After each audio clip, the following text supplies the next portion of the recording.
Hello, everyone. My name is Luke Holden. Welcome back to the latest edition of the No Holding Back podcast. Currently sitting here with my dad, Ben Holden, and our special guest today, Atlas Lacrosse Club Faceoff man, Trevor Baptiste. Trevor, welcome in. How are you doing today? I'm doing well, man. Just enjoying this Wednesday.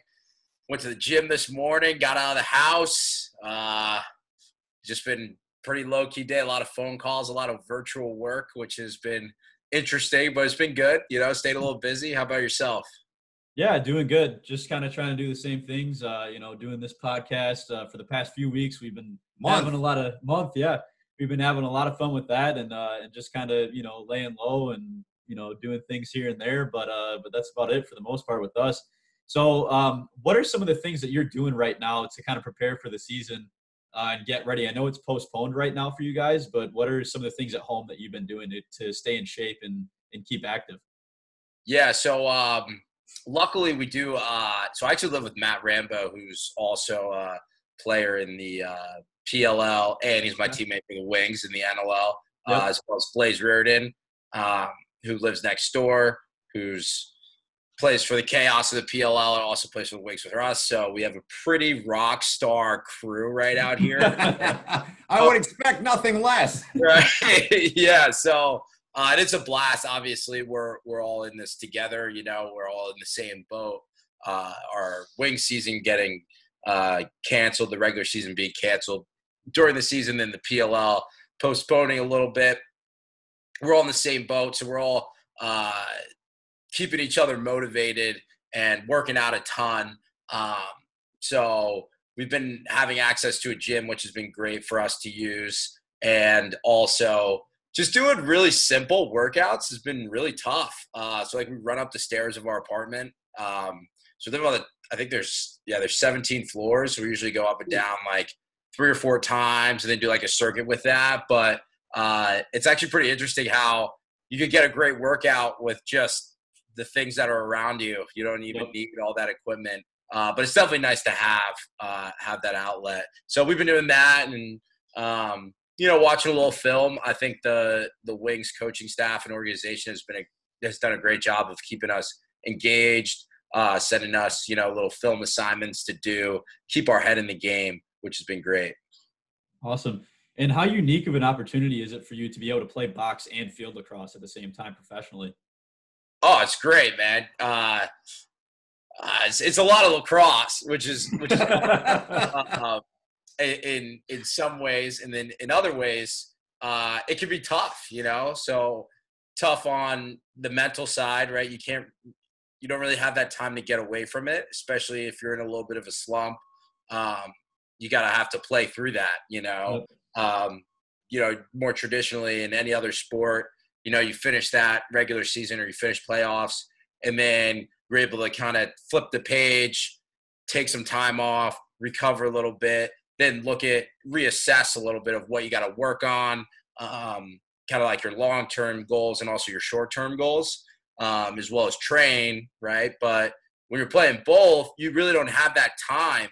So you're kind of making a lot of adjustments and different goals and skill setting as you're playing, which can be tough, but it's also fun because games is competing is the best part of any sport, in my opinion. Yep, definitely.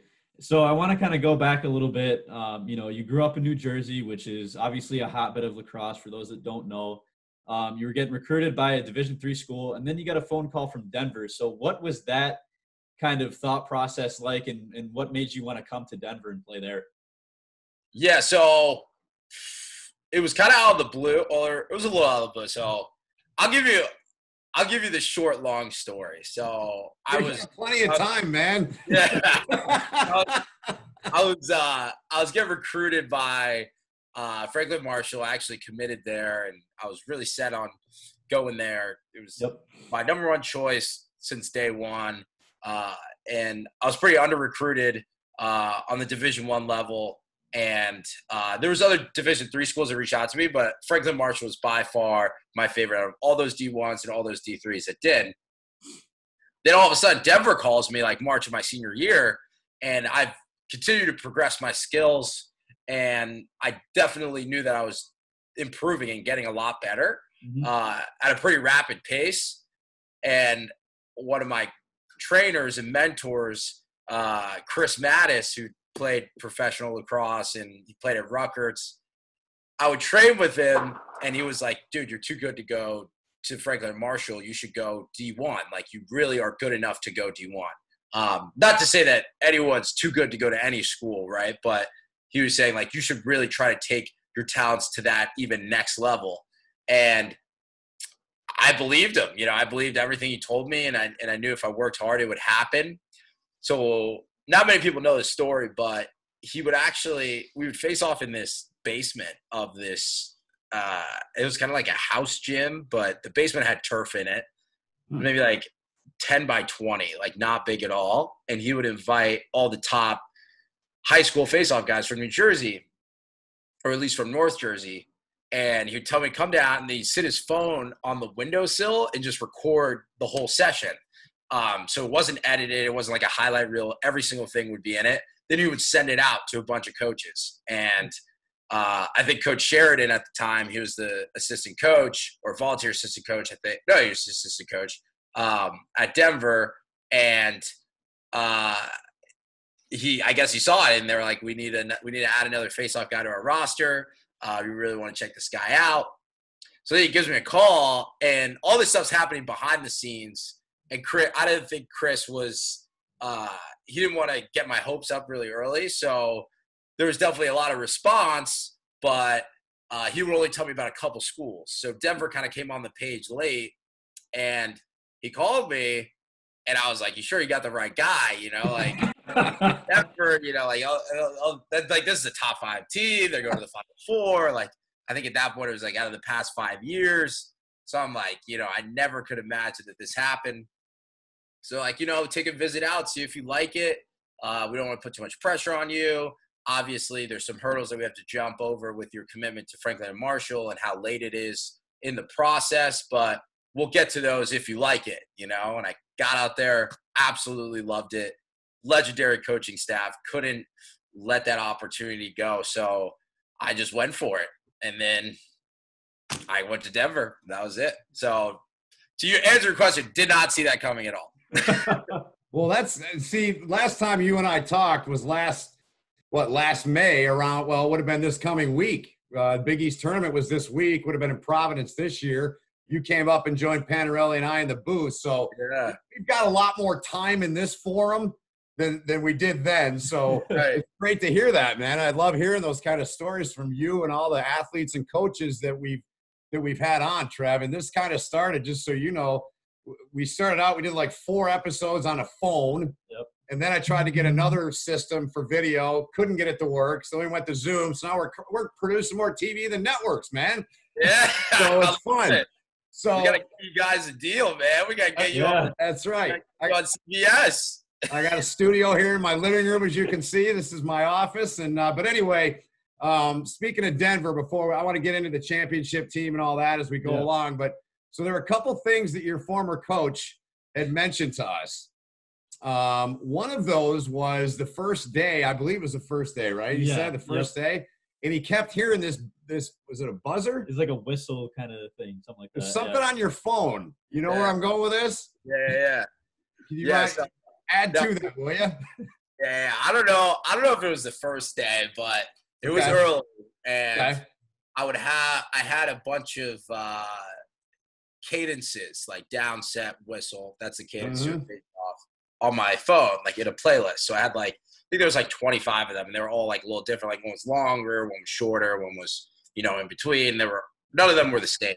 Yep. So I would always kind of warm up, like either before practice and sometimes during practice, like in some free time. I would, like when they were doing like man up, man down or special teams, like I would go and work on my face-offs with that whistle. And obviously it requires me to have my phone. So I don't know if he told you about this, but so I'm warming up with my phone in my pocket. So, and this is preseason, right? So we're all wearing sweats, and they're like, the pockets aren't really deep. So like you could visibly see my phone in my pocket, like while I'm warming up, like it's bouncing around in my pocket, things like that. And I had like a big case on it. So, cause I knew if I'm bringing it out there, I don't want it to break. So I got one of those, like big heavy duty cases for it. Yep. And so it was waterproof. I could use it in the rain, and Coach T's like, why does he have his phone out at practice? But he didn't approach me about it because he was like, maybe something's wrong, maybe. And I think he talked to Rick, our equipment manager at the time. Yeah. And he was like, is Trevor having like girl problems or something? Like, what's going on? Like, is his girlfriend upset with him or something like that? And he was like, no, like it's for, and then I think Rick said like, I don't know, I'm not sure. And then he heard like me using it on the field, and then they were like, oh, that makes sense. Like I was about to go yell at him for having his phone at practice, and he's just trying to get better. And then eventually they got a speaker for me, so I could use the speaker, which was good. That's cool. Yeah. The master of his craft, man. Yeah. The best in the business, man. I love stuff like that. Yeah. So kind of take us through a little bit, you got to play for arguably one of the greatest college coaches of all time, Bill Tierney. What are some of the things that you learned from him that you've kind of carried over into your daily life and your lacrosse life today? Oh yeah. Like the lessons are endless that I've learned from Coach T, and the whole coaching staff. You talk about someone who's such a great coach, but also a great person. It's really inspiring to spend so much time around him and to really get to know him. Is like really closely. It's phenomenal. I'm so fortunate to have that opportunity. So I'd say some things specifically. Me and Coach Steve talked about almost everything. Like we've talked about race, we've talked about relationships. I remember one time in college I was actually having some girl trouble. So like I was dating this girl, it just wasn't going well, and like I think he might have asked me like, "Oh, you like dating anyone?" And I was just, I was like, "You know what? I am, and it's going terrible." And I don't know if I could necessarily say exactly what he said because I don't want to get into it that deeply, but understood. It was like the advice he gave me. I was like, "What the? Like, am I talking to the date doctor right now? Like, where did that even come from?" Dr. Phil or what? Yeah, like I would never. Like, I didn't even think that he would be able to relate to me on this, But obviously, I was ignorant to think that. So things like that, and then also, I'd say the biggest messages that really resonated with me is you can't be selective in what you want to excel at, right? So if you want to be the best lacrosse player you possibly can be, it all starts with being the best version of yourself that you possibly can be. And that goes without the sport, right? So that goes in like your schoolwork, that goes into your relationships, being a great teammate, being a great son, being a great brother, all those things really come together and makes you that type of player in those especially in those tight situations, right? You can't just say, I want to be the best lacrosse player and say everything else doesn't matter, right? Everything matters, especially when you're trying to be the best, Definitely. It's good stuff. So freshman year, you guys win the whole ball of wax, man. And talk to us about some of the key guys on that team, first and foremost, that you played with in 15. Yeah, so the guys that everyone knows, obviously, Wes Berg scoring the game winner in the semis and going off in the national championship.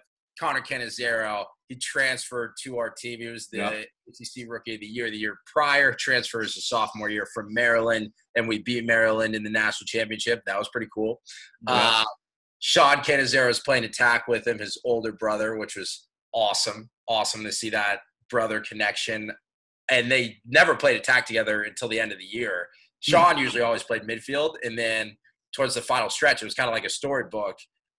They put them on the same attack line together, and then they're balling out. And our offense really wasn't generating before they did that. They made a switch, and that really kind of got us going.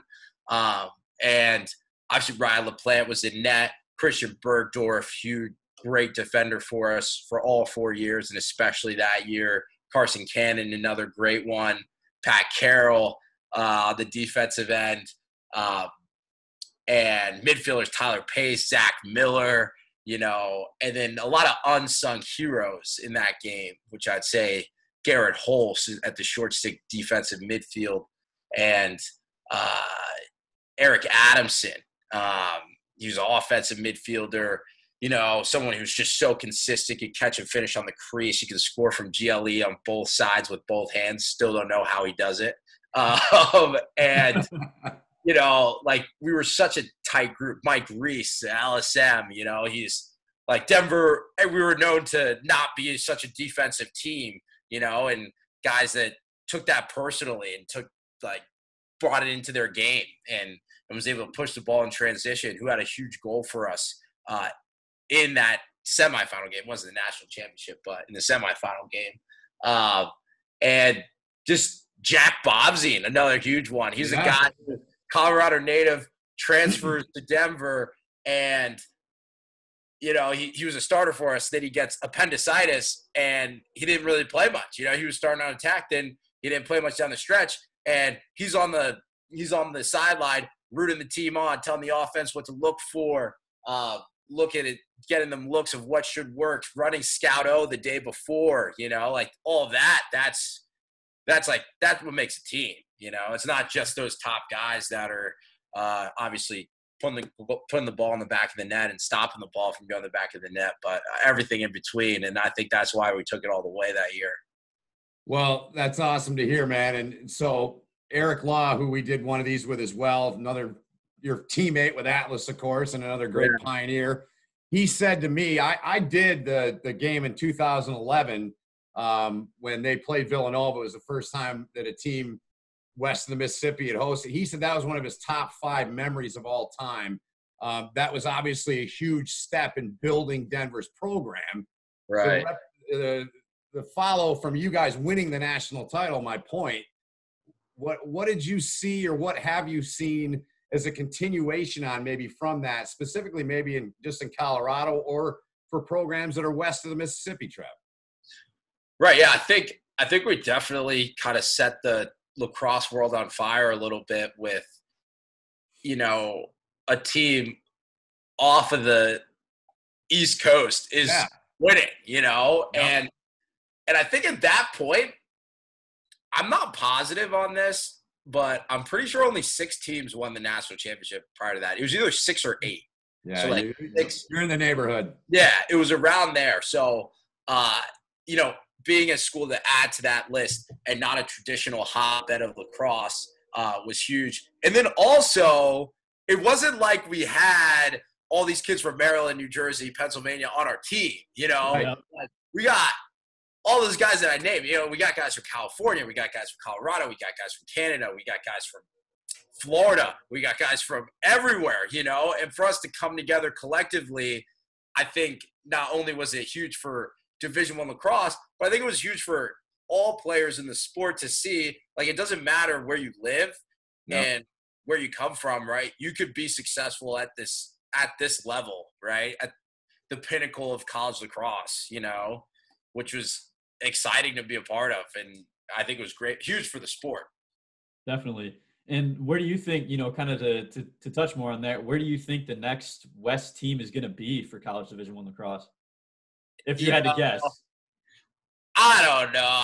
I think I'd like to see a Pac-12 school come in. I think I've heard some rumors that, the Pac-12 commissioner is very bullish on lacrosse, which is obviously exciting for me to hear. So that's something that I could see happen, mainly because I really haven't heard a lot of buzz on any other conferences out west. And then obviously Utah, adding a Division I team, that's huge, So I could see a Pac-12 school. I'd like to see a Stanford. That would be cool, or even a CU could be cool, Boulder, or there's a lot of schools out west that have very, very good NCAA teams, very talented, CU. Chapman's another one, So it would be kind of cool to see like one of those schools that already has like a pretty strong foundation to start a D1 team. Definitely, for sure. And one thing I want to touch on too, with your career at Denver, you kind of mentioned, how you can't just kind of pick and choose what you want to be good at. You kind of got to be good at everything. You sort of started to develop into more of a little bit of an offensive threat throughout your career at Denver. You weren't just a face-off guy. How important is that for, kids that are growing up playing lacrosse, starting to get into face-offs a little bit more? How important is it for them and for yourself to be a very versatile player? Yeah, it's huge. And I think obviously, like, I've progressed over my college career, and I think what a lot of people – I shouldn't say a lot of people, what's easy to miss about face-offs and being a very successful face-off man is you got to be able to get possession for your team, right? It's not about winning the face-off. It's about winning possession for your team. So a lot of times everyone's so hyper-focused on that 5x5 box where you're facing off, and they forget about after that. Like right after that, that's probably the most crucial part of the face-off, because that determines is your team going to go in and play offense, or are they going to go in and play defense? It doesn't matter if you won or lost, right? It's right after, and those are the parts that you really have to control. And those are the parts that I think progressed for me through my career. A lot of it through challenges, right? Like obviously going against Notre Dame. We played Notre Dame 7 times every year, not 7 times every year, 7 times in my 4 years. And their biggest thing was like, all right, Trevor might beat us on the face-off, but let's have him win it out backwards, and we're going to get into a 10-man ride, and then they have to struggle with clearing it. And then hopefully we get a couple turnovers there. So if we face off 30%, and out of that 70, we get 30% back, we're sitting all right, But so I kind of took that upon myself that, if they're going to just pressure me back and sit back, like I got to attack a little bit more to get them to draw in, and then make it easier for the team to either score or even open up opportunities for myself, to make it easier for our team to get possession, right? And really take it to the other team and be the attackers. So I think it kind of started through that. And then it obviously just makes you more of a threat and more of a tougher opponent to play when they have to respect you going to the net, right? So if a pull's sliding on me and he's just going to try to take the ball away from me, he's got to get himself out of – his footwork's going to take him out of position between me and the net, right? So that it just opens up a lot of opportunities. Yeah, and I've heard you talk a lot about how important it is to have very good wing play and guys on the wing that you can trust. Can you kind of go into detail on that and just maybe some of your favorite guys that you played with on the wing and how important that is for you? Yeah, so funny you said that. I'm pretty sure it was with you, Ben, that I named every single wingman that I've had, right? Well, you did, and it was awesome that night. And unfortunately, we were able to fix or edit it through the beauty of television. So yeah. I get a text, I think later that night or the next morning, from Nico, your SID at Denver. Yeah. And he said, yeah, Trevor forgot a couple guys. We're going to go back in and edit that. Can you help us out? So it was. You rattled off like 20 guys you played with, and you didn't even think about it. You just rattled them off, man. It was impressive. And I remember I forgot one person. Yeah, I forgot Garrett Holtz, and I feel terrible about it because he took so many wings my freshman year. So I think that was like senior year. We did that. Yeah, it was. Yeah. And Garrett Holtz, he took probably like 50% of all of the wings that year, or probably more. So I'm thinking like, and he was a senior when I was a freshman, so I'm like thinking like, yeah, like I definitely got everybody. And I'm like, oh crap, I forgot about Garrett, because he would take him with CT, and CT came back the next year for a 5th year. So I'm thinking, all right, so I got every year covered, but I totally forgot about Garrett. So if Garrett, you're listening to this, I'm sorry, but we put you back in. I made sure we put him back in. You're good. That's twice now you've got it right. You're good, man. So, but yeah, no, wing play is extremely important. And it kind of goes with that mantra of after that initial punch and clamp onto the face-off, right? Your wings are the guys that you're going to battle with until someone picks up the ball. Nobody else can come unless the ball goes into a zone. Nobody else can touch you or be with you except your wing guys, right? So until you pick up the ball.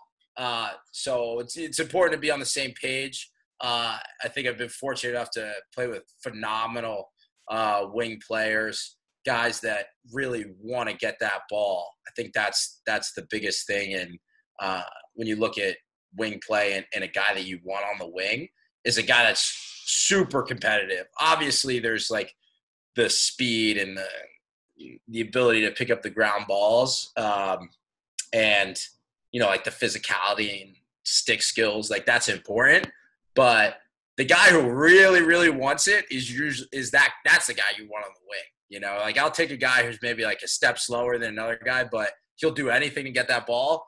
That's the guy who's going to come up with it in the game, and we had a lot of heart there all 4 years for me. So awesome. And, to kind of look past college, kind of go more a little bit in towards, your professional career, you got drafted number 1 overall in the MLL by the Boston Cannons. That was obviously a big step, in my opinion, for any face-off guy.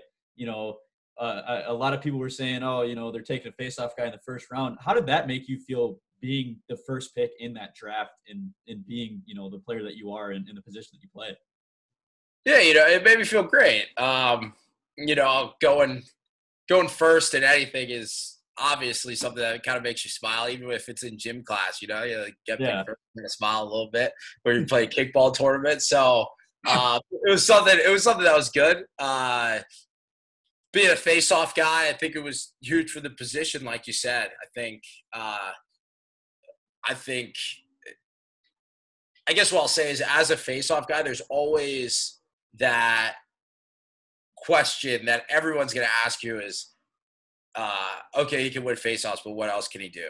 Or he wins face-offs really well, but he's not a great lacrosse player. He's just really good at facing off. And that's kind of clouded the position a little bit for a number of years. And it's also a little bit degrading in some ways, right? Like all you can do is face off. You're not really a player. It almost makes you feel like you don't belong out there with them, and that all your hard work and whatever you've done to get to this point really means nothing because you're not truly a player. And I think some kids feel that way, or felt that way in the past. And I think with myself and other guys, like TD, like Greg, like other really talented face-off guys have changed that script. They've changed that story of, these guys are really valuable. And outside of just their ability to win the face-off, their ability to get possession for their team, because getting possession for your team is a ground ball, and ground balls win games. So I don't see what's the issue here. I don't see what's the question. Last time I saw you playing and live in a game, and this kid watched about every one of the games last year in the league. Yep. I mean, I saw Trevor Baptiste taking it right down the middle alley, scoring some goals, man. That's all I'm saying. No, it was good. Yeah, I was letting it rip a little bit. Yeah. It's definitely something that comes with time, Yeah. Like you got to feel confident and confident in your role on the team, and also confident in your skills, So I remember my freshman year, I actually scored in my first collegiate game. Really? Yeah, and it was like, and there's two things that happen, right? So it's like that was like my coming out party. Like I didn't even think I was gonna start. Like I was like, oh man, like I was like, I've been doing well. I've been competing in practice. Like I'm definitely gonna see the field today. That's what I was thinking going into the game. But the amount of time, I didn't know how much I was gonna play. I didn't know, how the coaches felt, putting a freshman in at this position. So I was actually something I talked to Trevor Tierney about, who's the volunteer that year. Yeah. Years after, it was actually after I graduated, and I was saying like, yo, you remember like the Duke game, and we won that game, and I took every single face off that game, and I did really well. It was my first game ever. And I had no idea that I was even going to play. And I think it was great because it didn't give me that time to doubt myself, right? To say like, oh, Right. I can't do this. It was like, all right, I'm doing it. Like, I'm just going to try to go as hard as I can. And see where the bar is, see where I'm at. And it ended up to be really well. And Trevor Tierney came up to me or told me years later, he's like, yeah, that was our plan. He's like, we talked about it as a staff. We're like, should we tell him if he's going to play? And they were like, nah, we should just let him go. I think that would be better. And I'm so happy they did. That's what shows what great coaches they are, because it kind of, in some ways, the unknown factor of it gave me confidence, and then, and then there's so many different things that can take your confidence away. Right. So I take all these face-offs, I score a goal, and I'm thinking like, yo, like I can play, like I can, or it's either I'm really lucky or I can play. Right. And then you go to the next game and you have 2 turnovers after the face-off. And then you're like, and then it humbles you down. And when you're humbled, sometimes that could take away your confidence, right? So you got to kind of build that up at a steady rate over time. So, towards the end of my career, I'm running down, I'm scoring goals, I'm running down, passive, feeding you walk on the wing, I'm feeding here, I'm throwing it there, I'm throwing twisters, and all that came was just mess it up a lot, and get it to the point that I wouldn't do it, that I feel confident enough to do it. It's awesome. Yeah. So last year, your teammate Paul Rabel had announced that he's starting the Premier Lacrosse League. Obviously, it was a big deal for everybody in the lacrosse world. You were in the MLL at the time. You were still playing. You were playing in the NLL as well, box and field. What was the most difficult part about that transition from the MLL to the PLL?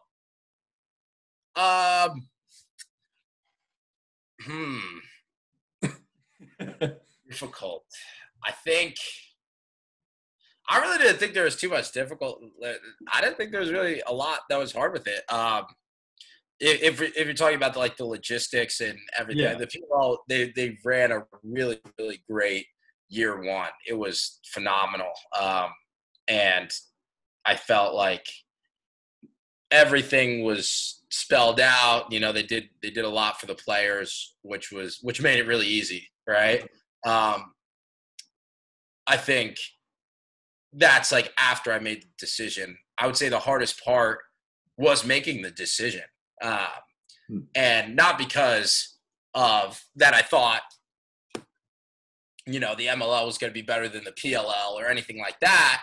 It was, I'm jumping into this new league and I got drafted number 1. I had all this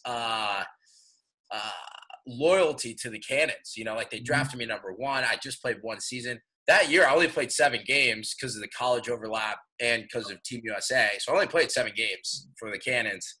So I'm thinking I didn't do my job.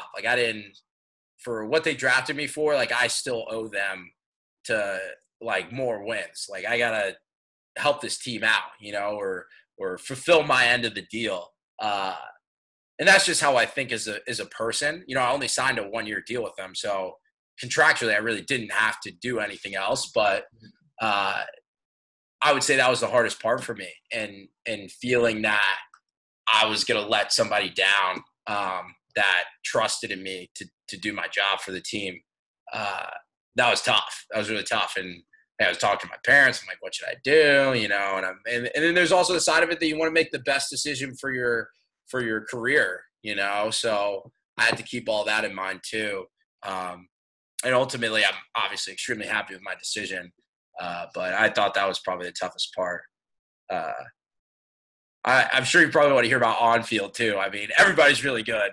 I thought everybody was really good in the MLL, but everybody was good in the PLL. We certainly do, but I want to ask, are you going to miss Gurenlian? Yeah, I'll miss him. Yeah, I mean, we're tight. I talked to him. I know you are. Yeah. Yeah, I got to talk to him a bunch. So, I know he'll always be there, and I'll always be there for him. So, I'm definitely not losing him as a person. Right.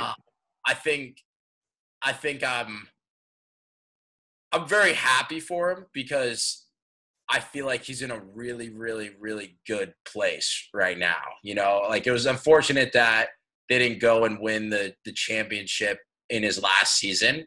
But, like knowing Greg for a while, he's such a competitor and he always wants to be the best and he always wants to, help the game and especially help the face-off position out. And I think in the beginning, he felt like it was going to be hard for him to do that without playing. And I think it was like a constant inner battle within him. Like, I should keep playing. I have to keep pumping this position and helping this game grow and do my part in that. So I have to keep playing.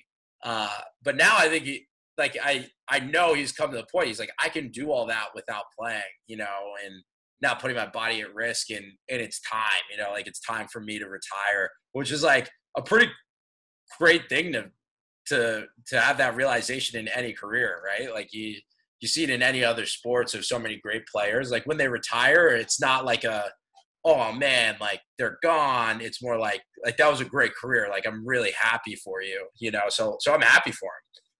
Definitely. Yeah. Yeah. And, I kind of wanted to talk to you a little bit too about what was it like going up against him last year on the professional stage and, kind of being able to say, hey, I can beat you too.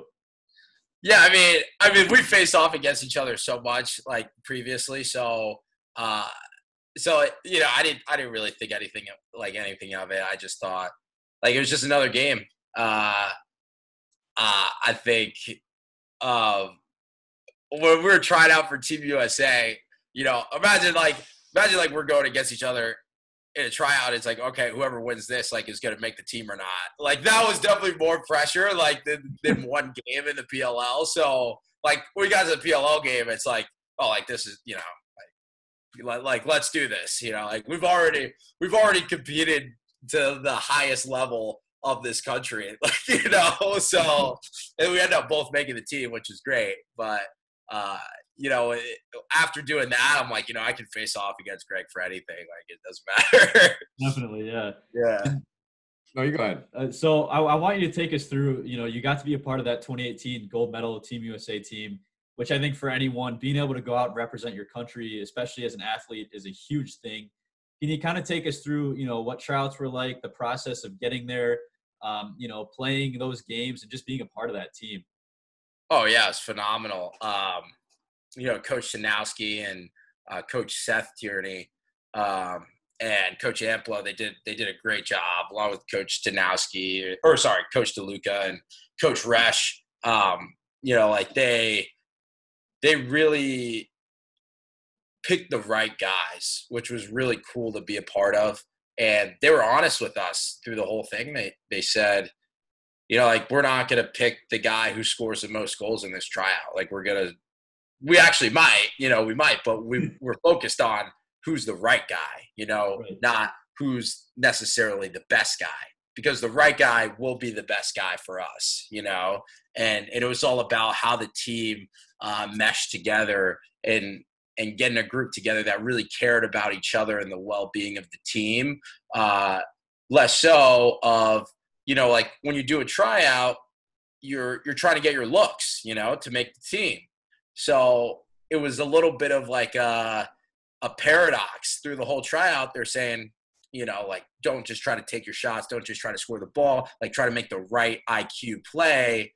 And that's like almost one of the last things you want to do. You're like, I want to just shoot this top left so they see that I score, So, and that doesn't mean anyone's selfish. It's just, you're just trying to make the team, So it was kind of cool. And the guys that really managed those situations well and managed that tryout well were the guys that they brought on the team. And when it got to the game, it was the same thing, right? Like, if there was that extra pass to make, like, maybe Rob had his shot, but he throws one more over to Ryan Brown, and then his shot is even an easier shot, he's making that pass rather than – 9 times out of 10, Rob scores that shot, but 10 times out of 10, Ryan Brown's going to score that shot, So trusting in each other, it was really cool to be a part of. It really cool to obviously take it all the way, win gold, and especially because the last one, the USA did it, on USA turf, right? In Denver, USA loses. So there was a lot on the line, and it was cool to go all the way. That's great, man. It kind of reminded, so the movie Miracle, I got that poster up by the stick there. You ever seen that? Yeah, great movie. Herb Brooks is not, I don't want necessarily, kind of like you touched on, not necessarily the best guys, but the best fit for what we're building. And that's a great philosophy. So what was the thing that they did a couple weeks ago when you and I first connected to try to get this set up? There was something that you guys did with the league. Luke can probably add to that. Yeah, the cheese ball toss tournament. Yeah. Oh, hold on. Here we go. I love it. The cheese ball toss? Yeah, there we go. Champ everything, man. Yeah. So we did like this. So for everyone that doesn't know, we did this cheese ball tournament. So it was like you had to throw the ball up, catch in your mouth. How many you can get in 50 seconds? And they're like, yeah, like we're gonna do it. And Rambo and I are roommates, so like we were the first round against each other. So I started that. I'm like, yo, Rambo's gonna smoke me. Like Rambo's probably really good at this. And like I've always like messed around, like when I was younger, like catch stuff in my mouth, throwing stuff up, throw food up, catch it in your mouth. But I was like, I don't know how I'm gonna do in 52 seconds. And I was like, I really don't want to practice either. I kind of just want to go into it and just have fun with it. And I just caught my stride, man. You got on a hot streak, man. Those things are going down easy. I was just catching everything. And then, a few rounds later, obviously, it was a lot. It was a lot of the stuff. I think I ate like 107 cheese balls out of the wow. So I was averaging like 33, 34 around. So like 34 cheese balls in 52 seconds. So it was a blast. I got to see if I can get some more footage of that because it was all on Instagram Live. But yeah, these have been going slow. We've been kind of pacing through these because I see that. Yeah. I think one other thing I wanted to ask you about is you're branching out and doing your own media now. You're doing the podcast. What is the Pio Fever podcast you're doing now? Tell us about that, man. Now that you're branching out and becoming a broadcaster as well. Yeah, man. So Nico and Coach Brown approached me about it. And they said like I think they said an example of another school that's doing it, and they're like, we really want to do this. And I was like, they're like, do you want to do it? And I was like, yeah, heck yeah, that sounds great. You're such a shy guy. I mean, right. Yeah. I'm like, get to chop it up with, DU loves people close to the program, get to talk about, Denver lacrosse. Why wouldn't I? I would love to do that. And then it started out. I've never like hosted a podcast before. And so there was something that was definitely new to me. And to be honest with you, I was excited you guys asked me on this podcast because I'm like, yo, I'm going to write down some things that I like that they did, like the question they asked, the flow. I'm paying attention to that. I'm going to put that in the Pio Fever too, So, right on. Yeah, so I think conversation's great. Like you said, like I obviously love to talk, and I got a big mouth. So I think it's something that's easy for me, and it's something that's always interests me. So I thought I might as well just try it out. And it would be great practice, like obviously I'm doing it with people that I know well and people over topics that I know really well. Yeah. Right. So it's, I shouldn't say easy, but it's something that I'm really comfortable with. So hopefully I get to a point where I can do stuff like that with things that I don't know a lot about or things that I'm not as comfortable with, which will be cool to see.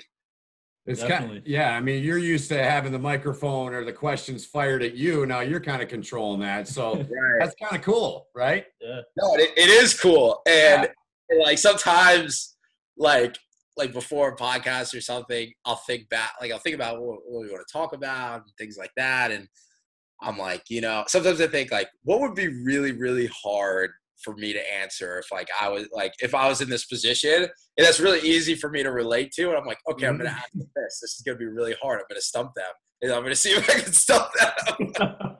No, Have you I stumped anybody? I don't want to mess with, but Have you stumped anybody yet? no, everyone's been great. Everyone's been great. I think, like I want them to say, like, "Oh, that was a really good question," and I'm like, "Ah, yeah, thanks." Right. It's a good feeling, man. Yeah. I was like, go ahead. I was just saying, usually they say, "Oh, it's a really good question." I'm like, "Well, it's gonna be a really good answer." So exactly, definitely, it's a good question. Then give me a good answer. Definitely. That's what I always say. Yep. Right. Give me a good answer. Right. You always have, and all the time I've known you, man. You've always been honest and open and entertaining, and you're a great ambassador for the sport, man. I love that about you, and you're damn good at it, and the best in the business. So, thank you. I appreciate that. You bet, Trev. One thing that I want to get into a little bit, and I would say it definitely took the league by storm last year. It's 3 words, and you said it after a face-off win. Boy. It turned into a pair of glasses as well. That I believe at the All-Star party that you guys had last year in LA, everyone was wearing those. Where did that originate from? Where did that come from? And how did you? I mean, why do you think it blew up so much?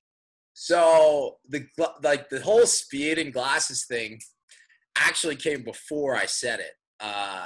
So you're gonna be like, what the heck is this guy talking about? So the glasses actually originated. I was in Hawaii doing a tournament. They do like a men's open tournament every year, and I was playing in that tournament. That'd be like the fall after I graduated, so that'd be 2018, yeah. And I found these. We're like swimming in this cove, so we rented these mopeds, right? So we're driving across the island. We're on the big island, and we're in this cove, and these glasses like hit my leg, and they keep rubbing up against me. So at first I'm like a little scared because I'm kind of scared of sea life a little bit, and I'm like, what the heck's like that? And then I'm like, oh, like let me fish down there, pull out these like speed glasses, like they're like those small like thin black ones from like a meme or something, and I'm like, yo, these are hilarious. I'm just gonna wear these, and like we were on the moped, so I'm like wearing the glasses on the moped. I'm like, yo, like look how I got so much speed, like my moped's faster now. And then so like everybody at the Hawaii tournament thought it was funny, so like everyone's kind of laughing about it and whatnot. And then I posted an Instagram, and I wore the glasses underneath my helmet in the game. And then that kind of like just that one post just kind of blew up a little bit, and everybody thought I was hilarious. And like I made the caption like, "Oh, like you can see true speed" or something like that. Yep. And then I think Tomahawk Shades started selling the shades like shortly after that, and like they did all right. It was obviously everyone who saw the post. It wasn't like too big. It was just kind of something fun to do, and then I said after that goal, and then that really blew. That really blew it up. That mic'd up. I went on Twitter. Barstool Sports is posting it. I'm like, oh, this is good. This is really good. So, that's awesome. That is good. Yeah. So it all started in Hawaii. Just some glasses hit. I want to think like they came from like China or something, or like they like floated across the ocean all the way to like where I was. Like it was like a little bit of fate or destiny, but there's probably some lady like in there like 5 minutes before me or something. Classic. Yeah. So a guy that you had to face off a lot against this year, play for the Chrome. He was one of the leaders in face-off percentage along with yourself. Connor Farrell. You guys seem to have a pretty big rivalry brewing, and I think that might carry over into this next season when you guys hit the field hopefully soon. Can you kind of talk about that a little bit, and how that's been going against him at the X? Yeah, I think Farrell's great. He's a good face-off guy. He's really nice guy. Don't know him extremely well, but like from everything that I've gathered, he seems like a really, really good dude. Yep. Like I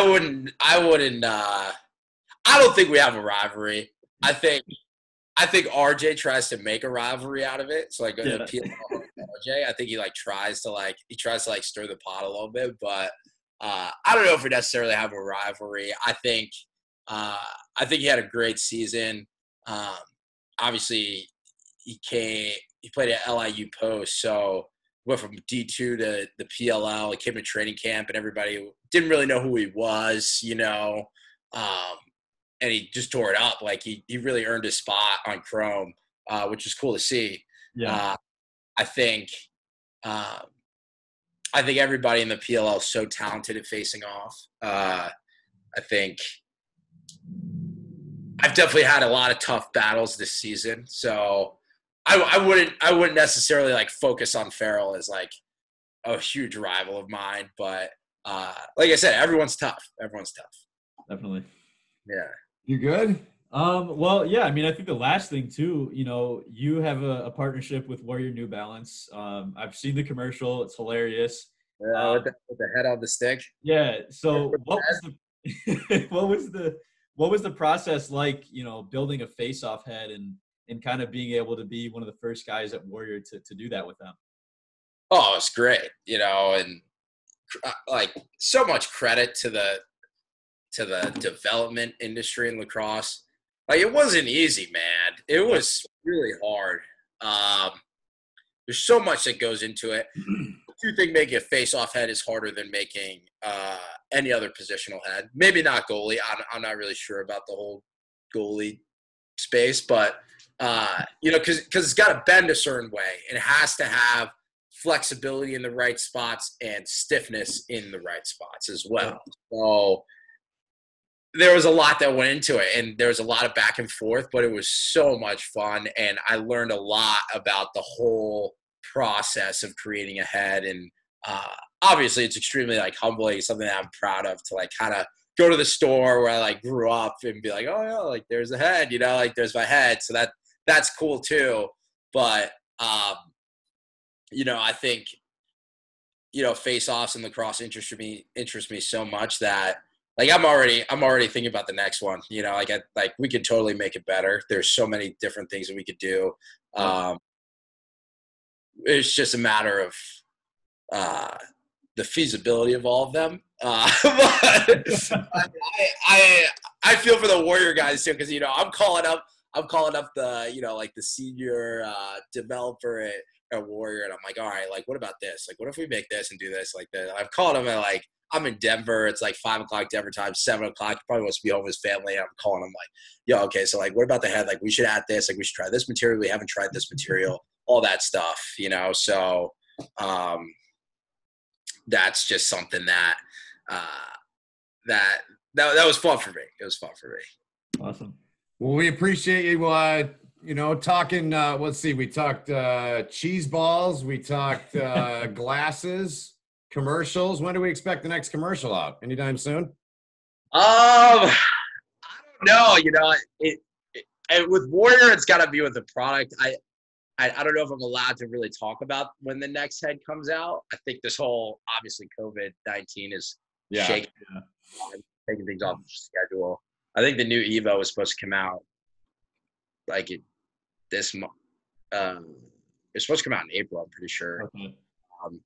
So that's getting pushed back. Everything's just getting pushed back. So, but I'm excited. I think we're going to have some really cool stuff. I'd probably say the next big one would probably be the Freeze cleats. The Freeze 3s are coming out. That's next. So that'll probably be this fall. I'm sure I'll be buying a couple pairs of those. Yeah. The Freezes he's in college now. He can use their budget, right? Yeah, exactly. Giving dad a break, Trev. No, seriously, man, all kidding aside, always enjoy talking with you. Always have. And you're the best in the business, man. And I appreciate your time. And I'm going to let Luke wrap us up here because it's his show, as you can see. All right. No, I love it. Thanks for having me. You bet. So we want to say a big thank you to you, Trevor, for being able to take your time out of your day. Join us on the No Holding Back podcast. It's been great talking to you. Good luck in everything you're doing. We hope to see you guys on the field as soon as we possibly can.